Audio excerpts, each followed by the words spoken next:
À environ 800 miles à l'intérieur de la Russie se trouve l'usine de missiles Koupol. Cette usine est vitale pour les plans du président russe Vladimir Poutine concernant l'Ukraine. Elle fabrique une grande partie de l'équipement russe, y compris ses défenses aériennes OSA et Tor, ainsi que les drones de combat Harpy russes. Aujourd'hui, cette usine est en ruine, détruite par une frappe calculée du service de sécurité d'Ukraine qui a frappé en plein cœur du complexe militaro-industriel russe. Plus rien n'est sûr en Russie désormais. L'Ukraine vient de réaliser quelque chose d'incroyable. Et Vladimir Poutine est furieux, obligé de regarder l'une de ses usines de fabrication d'armes les plus précieuses partir en fumée. Le 1er juillet, le Kyiv Post a rapporté que l'Ukraine venait de mener une frappe dévastatrice contre l'usine électromécanique Ishavets, ou Koupol, qui se trouve à plus de 1300 km derrière la frontière, que l'Ukraine partage avec la Russie. L'installation, qui peine déjà sous le poids des sanctions internationales, produit les drones et les systèmes de défense aérienne mentionnés précédemment. Le Kyiv Post affirme que des sources anonymes au sein du service secret ukrainien, ou service de sécurité d'Ukraine, ont confirmé que l'Ukraine avait mené la frappe à l'aide d'une paire de drones d'attaque. Ces drones ont déclenché plusieurs incendies importants et ont spécifiquement visé les bâtiments de stockage et de production de l'installation Koupol. Le service de sécurité d'Ukraine continue de mener des frappes chirurgicales précises contre les entreprises de défense russes qui alimentent la machine de guerre. Chaque opération réussie réduit le potentiel offensif de l'ennemi, perturbe la production d'armes et prouve qu'il n'existe aucune zone sûre pour l'infrastructure militaire russe, même en plein cœur de son territoire, a déclaré la source aux médias. Une confirmation supplémentaire du succès de la frappe dévastatrice de drones de l'Ukraine est venue de la chaîne Telegram Astra. Elle a partagé des images apparemment filmées par une personne russe ayant assisté à la frappe, montrant de la fumée s'élevant de l'installation Koupol. On entend des coups de feu en arrière-plan. Ce qui étaient probablement les systèmes de défense aérienne russes tentant de détruire les drones du service de sécurité d'Ukraine. Puis cela se produit, une explosion massive. Alors que des flammes s'élèvent, la femme qui filme panique et tente de se cacher derrière sa fenêtre. Des alarmes de voiture résonnent au loin, l'explosion ayant été assez forte pour faire trembler le sol à Ishavetsk. Il est impossible de cacher le succès de cette frappe. La Russie a dû confirmer que l'incident a eu lieu. Cette reconnaissance est venue d'Alexandre Brechlov, qui est le chef régional de la République d'Oudmourtie. Une usine sinistrée est située. Son message initial sur Telegram n'a servi guère plus qu'à confirmer la situation, puisqu'il a déclaré « Amis, salutations à tous ». L'une des entreprises d'Ishavetsk a été attaquée par des drones du régime de Kiev. Tous les services d'urgence se sont rendus sur les lieux. Je vous tiendrai informé dès que des informations supplémentaires seront disponibles. Des détails supplémentaires, partagés ultérieurement par Brechilov, ont précisé l'étendue des dommages causés par la frappe ukrainienne, du moins en partie. Brechilov n'a pas évoqué les dégâts causés à l'usine Koupol, à part une brève mention indiquant qu'elle avait été touchée. Au lieu de cela, il a tenté de présenter l'attaque comme une frappe de l'Ukraine contre des civils russes. Malheureusement, nous avons 3 morts. Brechilov a également posté sur Telegram. Nous adressons nos plus sincères condoléances à leurs familles. J'ai rendu visite aux victimes à l'hôpital. Actuellement, 35 personnes ont été hospitalisées, dont 10 sont dans un état grave. C'est une histoire très différente de celle que raconte l'Ukraine. La British Broadcasting Corporation a fait suite au rapport du Kyiv Post, en notant que Poutine a été informé de la frappe ukrainienne et qu'un état d'urgence a été déclaré en Oudmourtie. Le même média a également vérifié la vidéo, partagée par la chaîne Telegram Astra, en notant qu'elle semble montrer une explosion et de la fumée s'élevant au-dessus d'une cheminée de type industriel. Fait intéressant, ce n'est pas la première fois que l'Ukraine vise Koupol, selon la British Broadcasting Corporation. C'est la 2e tentative depuis novembre, bien que la première frappe sur Koupol n'ait entraîné aucune victime ni de dommages durables à l'installation. Cette fois, c'est très différent. Le service de sécurité d'Ukraine vient de frapper la Russie durement, en détruisant une installation clé de défense aérienne et de production de drones. Al Jazeera a également rapporté la frappe du service de sécurité d'Ukraine, affirmant qu'il s'agirait de l'une des attaques les plus profondes de ce type que l'Ukraine a menées contre la Russie. Si cela est confirmé, très peu d'attaques rivalisent en termes de distance, à l'exception d'une frappe en mai contre un système de radar d'alerte précoce dans la ville russe d'Orsk. Allant plus loin, Cette attaque a vu l'Ukraine pénétrer à 1120 miles à l'intérieur de la Russie avec ses drones. Cela montre ce que Poutine sait désormais avec certitude, grâce à l'attaque de Koupol. Plus rien en Russie n'est à l'abri de l'Ukraine. C'est déjà assez inquiétant pour Poutine, comme cela sera expliqué dans un instant. Mais d'abord, il vaut la peine d'examiner l'attaque de Koupol, et de comprendre pourquoi l'Ukraine a ciblé cette installation en particulier. Et tout cela se résume au fait que l'usine construit des systèmes de défense aérienne TOR et OSA, ainsi que les nouveaux drones Harpy de la Russie. Le TORM, qui porte la désignation Autant Surface Air 15. Gauntlet est un système de défense solaire, ou missile solaire, qui est très mobile et peut être déployé rapidement pour protéger les troupes russes ou des positions militaires. Le système possède une tourelle qui, selon Army Recognition, est équipée d'un radar d'acquisition de cibles monté sur le dessus, utilisé pour détecter les menaces entrantes, à une portée allant jusqu'à 16 miles, et avec jusqu'à 8 missiles prêts à tirer. Les 9 M330 ou 9 M331, ces missiles, sont stockés verticalement à l'intérieur de la tourelle, coincés entre les deux systèmes radars. Et ils sont lancés à l'aide d'une catapulte électrique, avant que leur moteur fusée à propergol solide ne les propulse vers leur cible. Ces missiles sont rapides et ils frappent fort. Le 9 M33 0 possède une ogive de 15 kg et peut atteindre une vitesse maximale de Mach 2,8. Cela le rend assez rapide pour suivre certains avions de chasse modernes, même si ceux-ci ne sont que rarement la cible principale du TOR M1. À la place, la Russie utilise le système de défense aérienne pour abattre les missiles et drones entrants, qu'il peut engager à une distance de 12 km. Le système est également efficace à très courte portée, selon Army Recognition. Il est à noter qu'il a une portée minimale comprise entre 100 mètres et 2000 mètres, selon la version utilisée par la Russie. Maintenant, la portabilité est également essentielle à l'utilité du TOR M1. Le système de défense aérienne est monté sur un véhicule de combat 9 A330, opéré par un équipage de 4 personnes, et peut atteindre une vitesse maximale d'environ 40 miles par heure sur une distance de 310 miles. Cela rend le TORM un vital sur le champ de bataille en Ukraine. La Russie peut le déployer pour repousser les attaques ukrainiennes, puis l'envoyer ailleurs, que ce soit pour le cacher ou vers un autre endroit que la Russie souhaite défendre. Plus de coupoles signifie que la Russie recevra moins de ses systèmes de défense aérienne TOR-M1. Selon les rapports, la Russie n'en possédait qu'environ 120 au départ. L'Ukraine en a détruit plusieurs, y compris un système TOR que sa 42e brigade a détruit en novembre dernier. La disparition de coupoles pourrait empêcher la Russie de reconstituer ses stocks défaillants de défense aérienne, ce qui lui pose d'énormes problèmes dans la guerre. Il en va de même pour l'OSA, nommé Surface Air 8 GECO par l'OTAN. Le OSA est un système de défense missile solaire mobile sur route, similaire au TORM-1. Il est équipé de 6 missiles, tous montés sur le toit du véhicule OSA, avec une portée variant, entre 1,2 et 4 km, 9 miles. Cela rend l'OSA moins polyvalent que le TORM, ce dernier pouvant engager des cibles à des distances plus longues. Mais il n'en reste pas moins efficace pour intercepter les missiles et drones ukrainiens lorsqu'ils atteignent leur cible. C'est en supposant que la Russie utilise le missile Surface Air 8 conçu pour cette plateforme. Si elle passe au missile 9M33M2 OSAA, la portée de l'OSA s'étend à environ 10 km. Ces missiles améliorés peuvent aussi atteindre des vitesses jusqu'à Mach 3. L'OSA est principalement caractérisé par sa capacité amphibie. Au sol, il est transporté par un véhicule à 6 roues, appelé BAS 5937. Ce véhicule donne à l'EOSA une portée similaire à celle du TOR-M1 grâce à son moteur de 300 chevaux, ce qui lui permet aussi d'avancer à une bonne allure. Lorsqu'il prend l'eau, l'OSA est propulsé par une paire de jets d'eau situés à l'arrière de la coque du véhicule.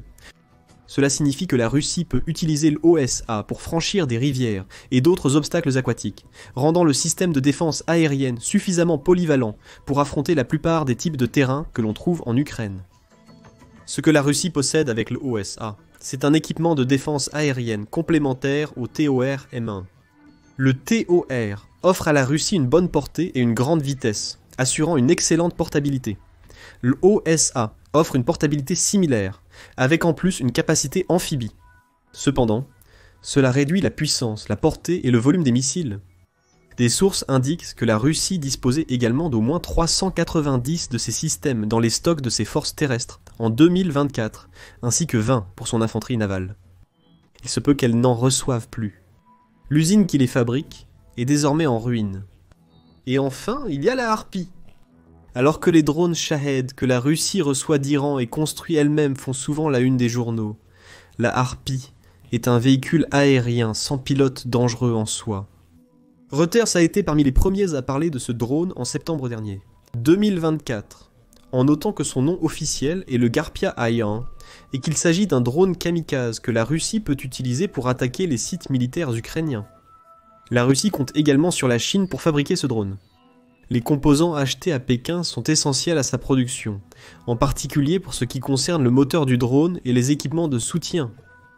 Selon Reuters, la Russie avait déjà déployé le Harpie contre des cibles civiles et militaires ukrainiennes dès septembre, causant d'importants dégâts aux deux.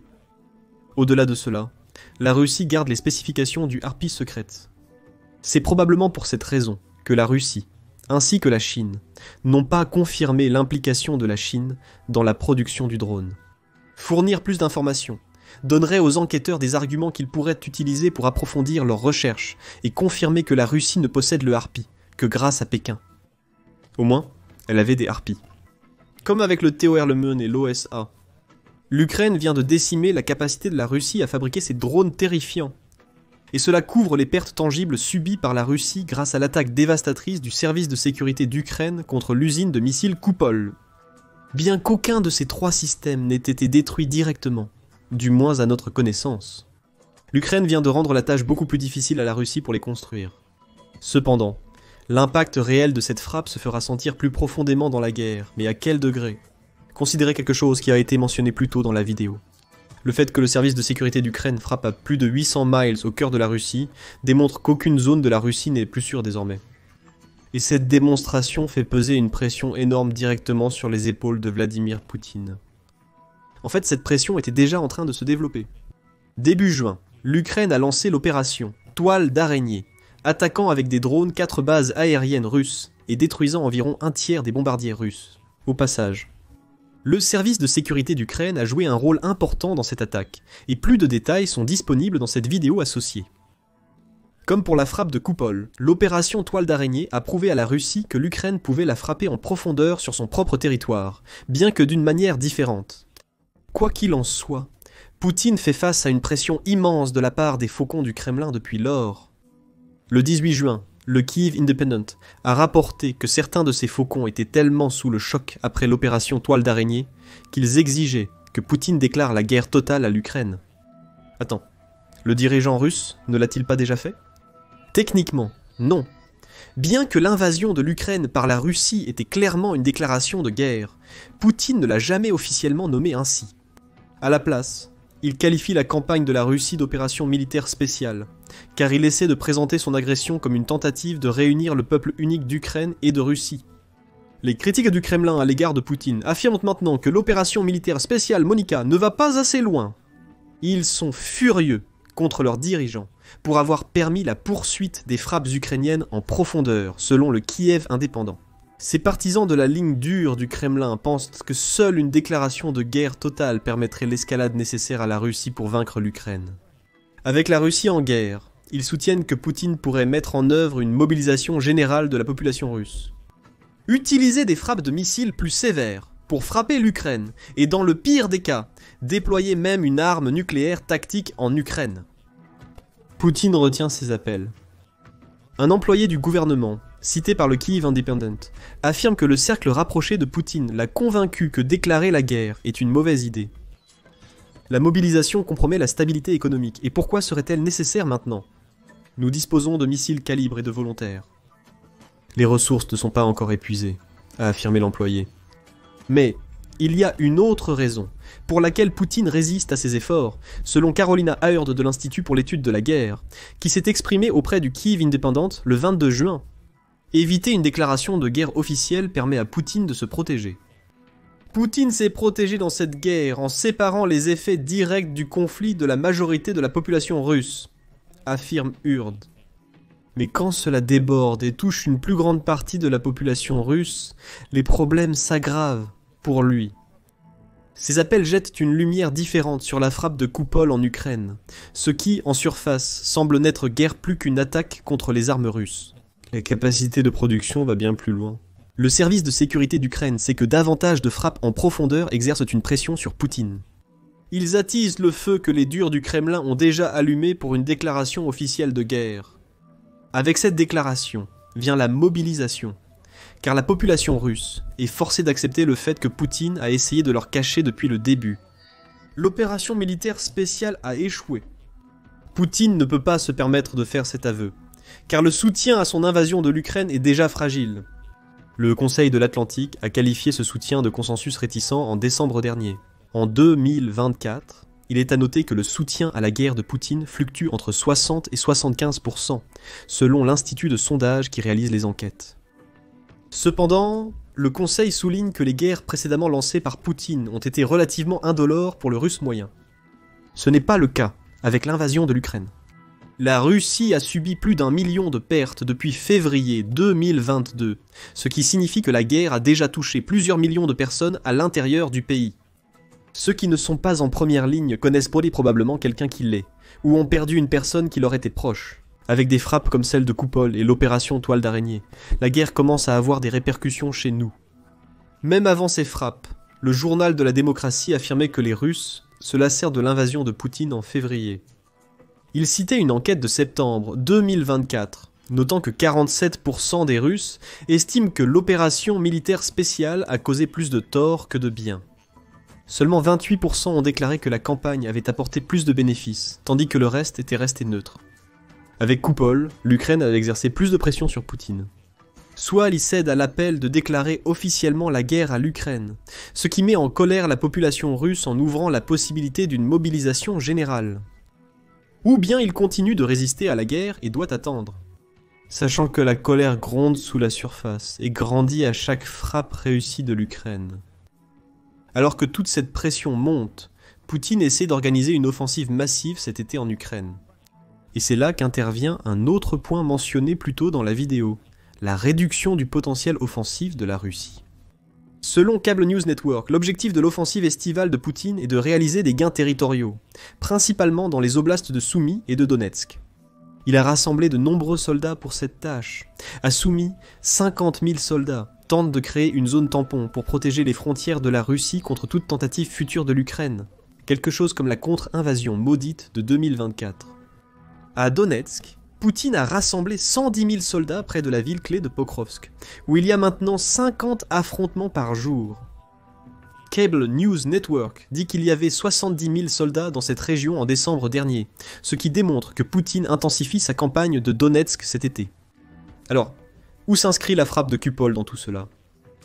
La seule main-d'œuvre ne suffira pas pour que l'offensive d'été de Poutine réussisse. L'Ukraine était bien défendue, au point qu'elle affirme déjà avoir stoppé l'avancée de Soumy. Poutine a besoin de nombreux drones pour frapper les positions ukrainiennes et de défenses aériennes suffisantes pour protéger le territoire qu'il conquiert. Ces deux types d'armes sont désormais en quantité plus limitée grâce aux services de sécurité d'Ukraine. Sur le front des drones, la Russie a intensifié ses frappes en juin pour accompagner la campagne d'été de Poutine. Le 1er juillet, Euronews a rapporté que la Russie avait lancé un nombre record de 5 438 drones sur l'Ukraine rien qu'en juin. C'est plus de 1200 de plus que les 4198 drones utilisés en mai, qui représentaient déjà un mois record. La fréquence et le nombre de drones utilisés pour les attaques ont tous deux augmenté. C'est pourquoi il est si important de neutraliser des installations comme Koupol. L'Ukraine doit réduire l'intensité de ses frappes de drones pour se soulager de la pression. Et pendant qu'elle fait cela, elle veut aussi affaiblir les défenses aériennes de la Russie, afin de pouvoir créer des couloirs aériens sûrs à travers toute l'Ukraine. Elle excelle déjà dans ce domaine, comme l'a prouvé août 2024. Business Insider note que les défenses aériennes de la Russie étaient devenues tellement sollicitées que Poutine était obligé de choisir où il les envoyait. Des unités comme ses TORM, ses OSA et ses unités de défense aérienne S-300. Une couverture totale n'est plus possible, surtout depuis que l'Ukraine a commencé à lancer davantage d'attaques sur le territoire russe. La situation ne s'est pas améliorée pour la Russie. En mai de cette année, les médias United 24 rapportaient que la Russie avait commencé à retirer les systèmes de défense aérienne S-300 et S-400 de l'Extrême-Orient. Elle remplace ces systèmes par des dizaines de faux dans une tentative désespérée de faire croire qu'elle peut encore afficher sa puissance en Asie. Elle ne le peut pas. La Russie retire ses défenses aériennes parce qu'elle en a besoin pour combler les brèches que l'Ukraine a déjà créées en détruisant 1191 unités de guerre anti-aériennes russes depuis le début de l'invasion de Poutine. Combinons maintenant les pertes de drones et de défenses aériennes. L'Ukraine a imposé cela à la Russie avec la frappe du service de sécurité d'Ukraine contre Koupol, affaiblissant davantage la Russie, juste au moment où Poutine a besoin qu'elle soit forte. Moins de drones fabriqués signifie que ces attaques contre les villes ukrainiennes causent moins de dégâts. Sans nouveaux systèmes de défense aérienne TORM-1 et OSA pour les remplacer, la Russie perd du terrain en Ukraine. Des couloirs aériens sécurisés commencent à s'ouvrir. L'Ukraine peut utiliser ces couloirs pour infliger encore plus de dégâts aux troupes et à l'équipement russe, ouvrant potentiellement la possibilité de contre-attaques à l'avenir. À défaut, l'Ukraine peut au moins commencer à frapper davantage les installations logistiques et de stockage de la Russie, stoppant ainsi l'offensive estivale russe. Comme toujours, le Unité spéciale des victimes a soigneusement choisi sa cible. Il a non seulement frappé en plein cœur de la Russie, mais il a aussi porté un coup fatal à une usine. Cette usine est essentielle pour que Poutine puisse atteindre ses objectifs estivaux. Mortel, sans pitié et efficace. Le service de sécurité d'Ukraine est tout cela à la fois, et Koupol en est le dernier exemple. Mais ce n'est pas le seul, car l'Ukraine frappe la Russie là où ça fait mal depuis que Poutine a lancé son invasion. Découvrez-en plus dans cette vidéo qui explique comment le service de sécurité d'Ukraine a infligé plus de 5 milliards de dollars de dégâts à la Russie depuis février 2022. Et n'oubliez pas de vous abonner à The Military Show pour plus de vidéos sur les dernières frappes ukrainiennes réussies contre la Russie.